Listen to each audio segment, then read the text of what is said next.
Hi CCF. Yeah, good to see you again. I don't know if this counts as seeing. Yeah, but just to share a bit of what I'm doing here in South Africa, and just also to appreciate the partnership that CCF has shown me, my work, my ministry, and my family for almost 8 years now. Yeah, it's been a long relationship with Bishop Glenn Kaufman. Yeah, to answer that question, what do I do here? I think the best way to start is obviously not to answer what do I do, but to give an answer of what am I? Because what am I informs a lot of what I do. I don't see what am I to be any different from what I am, to be any different from what I do. Yeah, so I must say that I'm first and foremost, obviously I'm a missionary, I'm a child of God, a Christian, but I'm a dad and sometimes a mom. Other times oftentimes a caregiver. My wife hasn't been fine for some time, so I play that role quite a lot. So those are some of a dad, a mom, a caregiver. Those are some of the things that really play a very significant role in defining my approach to ministry, my approach to life, and my approach to the work of the kingdom. Yeah. Coming to what I do, what the conventional word call ministry, I am a couple of things as well. But I want to first give you a picture of how I see myself before I bring about those specific roles that we actually wear, the specific hats that I wear, because I wear a couple of hats, a couple of different hats. So I must say, at the heart of me, I'm a discipler. That's me. Every moment in life, I see it as a moment of discipleship. I believe I'm the salt and the light in this world. And I like John 9 when Jesus said that, and that's one of my favorite scriptures. He said, for as long as I'm in this earth, I'm the light of the world. I think I have taken that to say, for as long I'm in this earth, I'm going to be the salt and the light. So meaning wherever I go, I will definitely live out my core. And my core finds expression in one-on-one conversations I have with people, in group conversations, in writing, in teaching. So I find expression in different ways. But at the heart of it, I'm a disciple of Jesus. And I'm on a road to make more disciples of Jesus. So there are those people that I point directly to Jesus. And there are those people that say, emulate me as I emulate Christ, like Paul said it. Yeah, so that's the essence of the being, the person that I am. I'm a discipler. So wherever I go, I trust the Lord for conversations that will lead us to healing, to discipleship, to working closer with Christ and with God. And I found myself, and I found this to be self-evident in my life over the years. Wherever I go, even if I'm there for a week or a day, there's always a moment where I have those heart-to-heart discipleship conversations. So at heart, I'm a discipler.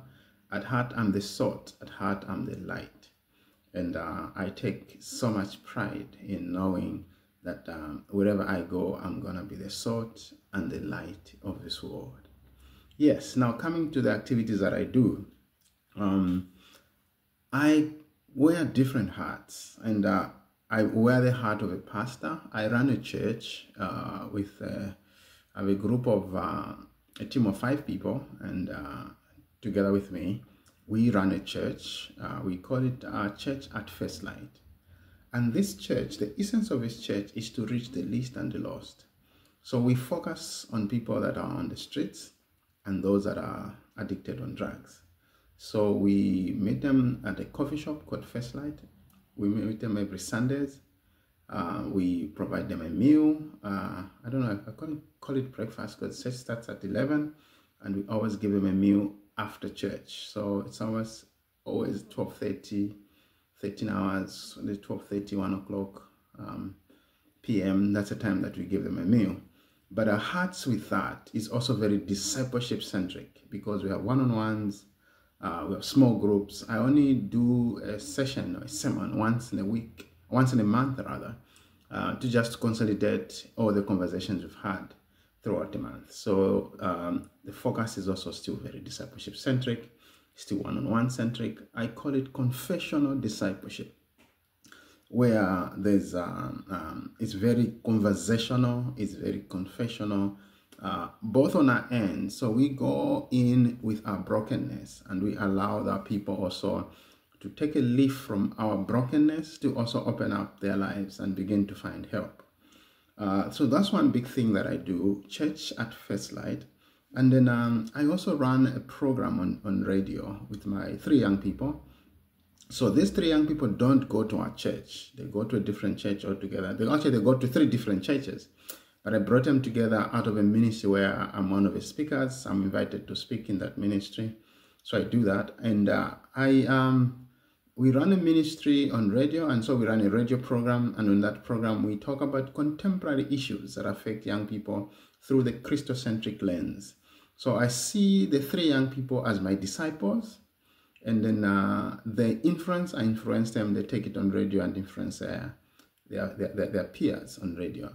The third thing I do, we run leadership trainings, and these are very missional actually. So this October on the 11th to the 21st, we're doing a mission trip to Zambia with my friend Nadas from the Dash Reformed Church, and I think there'll be 5 of us.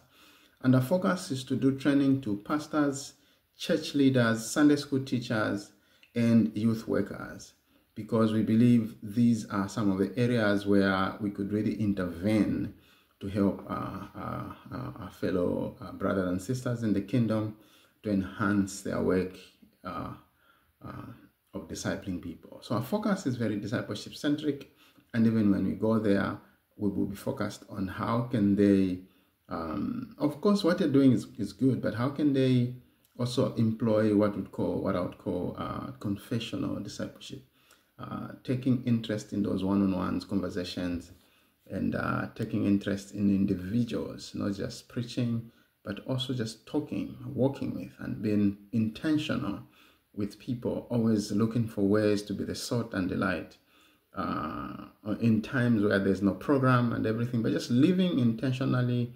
discipleship-centric life. Wow, thank you so much. This is about what I am, and this is what I do. Thank you for this time. Thanks, Bishop. Thanks, Sarah, and the team. Bye-bye.